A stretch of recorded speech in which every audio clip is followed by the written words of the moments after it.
Today about shaken but not forsaken.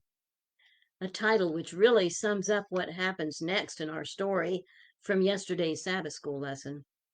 Go back and read chapter 36 of Isaiah if you missed it. Those three trusted representatives who reported back to King Hezekiah were shaken.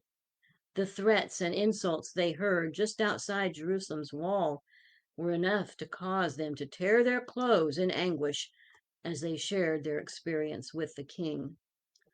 Hezekiah, too, was shaken.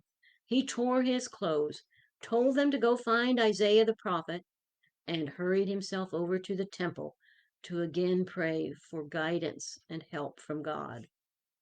Isaiah sent back a message from God, reassuring the king that he had nothing to be afraid of.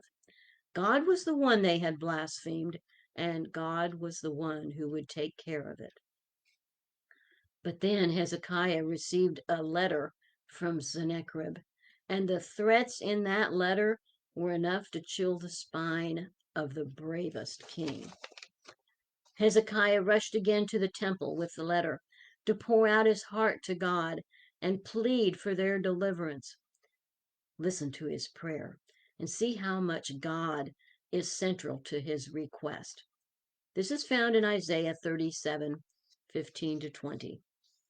Then Hezekiah prayed to the Lord, saying, O Lord of hosts, God of Israel, the one who dwells between the cherubim, you are God, you alone, of all the kingdoms of the earth. You have made heaven and earth. Incline your ear, O Lord, and hear. Open your eyes, O Lord, and see, and hear all the words of Sennacherib, which he has sent to reproach the living God. Truly, Lord, the kings of Assyria have laid waste all the nations and their lands, and have cast their gods into the fire. For they were not gods, but the work of men's hands, wood and stone. Therefore they destroyed them. Now, therefore, O Lord our God, save us from his hand, that all the kingdoms of the earth may know that you are the Lord, you alone. Well, tomorrow we'll find out the shocking way God answered Hezekiah's prayer. I'll see you then.